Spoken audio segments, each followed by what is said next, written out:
Welcome back to the channel. I just wanted to do an update on the fire situation up here. The Bolt Creek fire is still burning up maybe 12 to 14 miles up the road, upriver here. And the last time I heard it was 5% contained. It's kind of been at that stage for quite a while.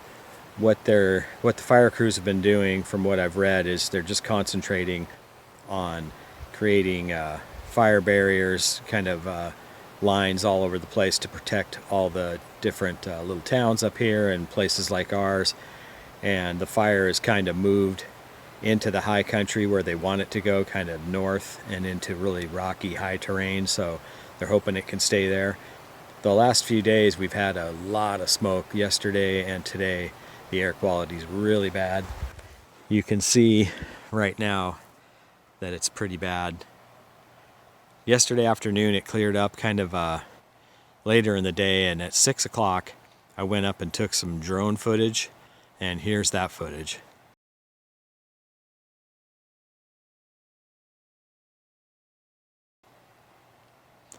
You can see some little smoke plumes in different spots that are coming up where little fires are burning away from the big fire. So I'm sure they're keeping an eye on all that, but yeah, it's still burning up there, and we're just kind of keeping an eye on any news that we get, and hopefully the wind doesn't really pick up and come this way.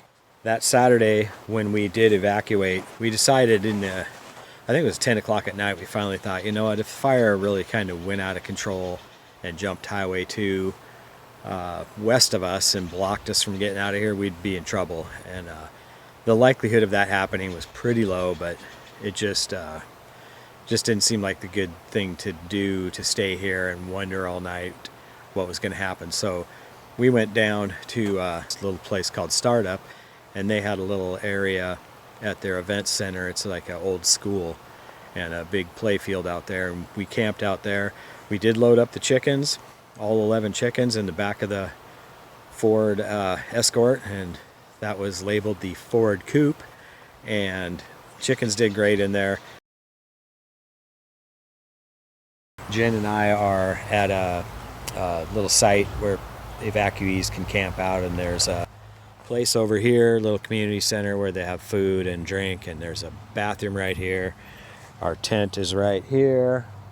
We have our car packed with a bunch of stuff. We've got the other little car with chicken food, chicken treats, and chickens. There's 11 chickens in here, 7 hens and 4 young chickens.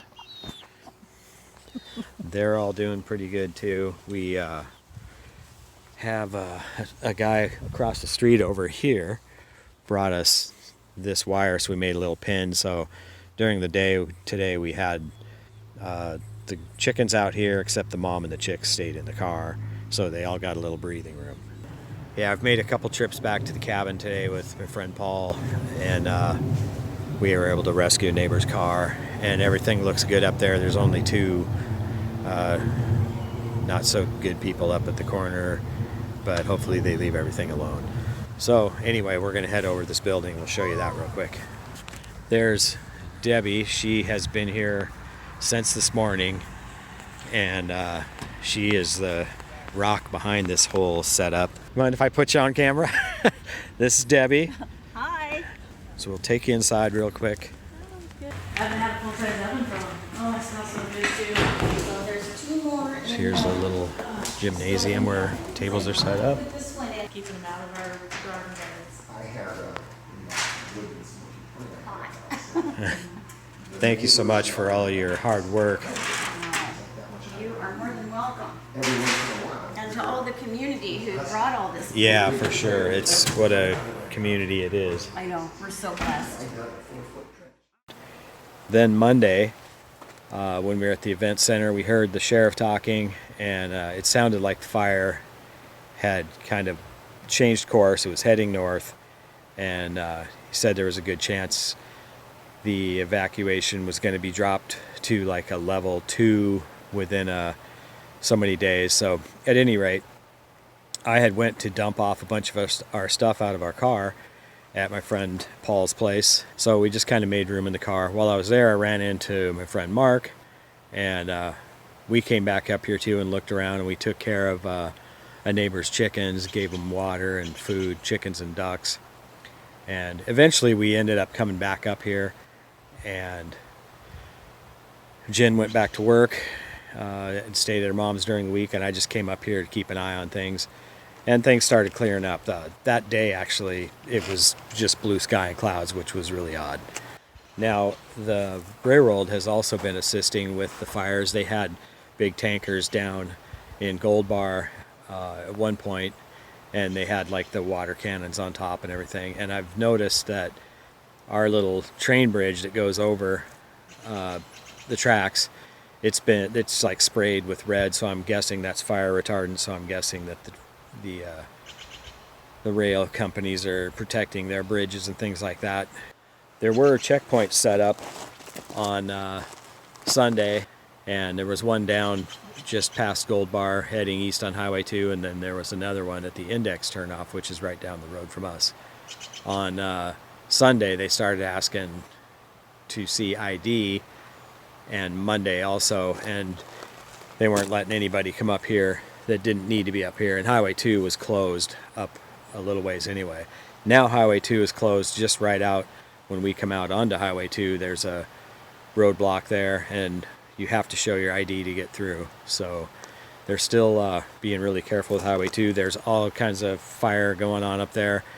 I'll put some pictures and videos right here and show you what it looks like up there at the scene.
So for now, the fire is still burning.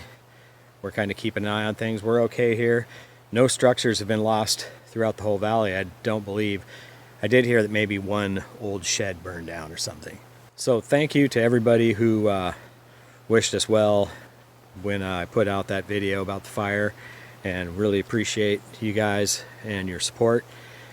I'll keep you posted, but for now, things are good. We're just getting a lot of smoke here, and like yesterday and today, I just don't even want to be out here because it doesn't take long before you get a headache and you start feeling it in your throat. So I'm going to go back in and put this video together and throw this little update out.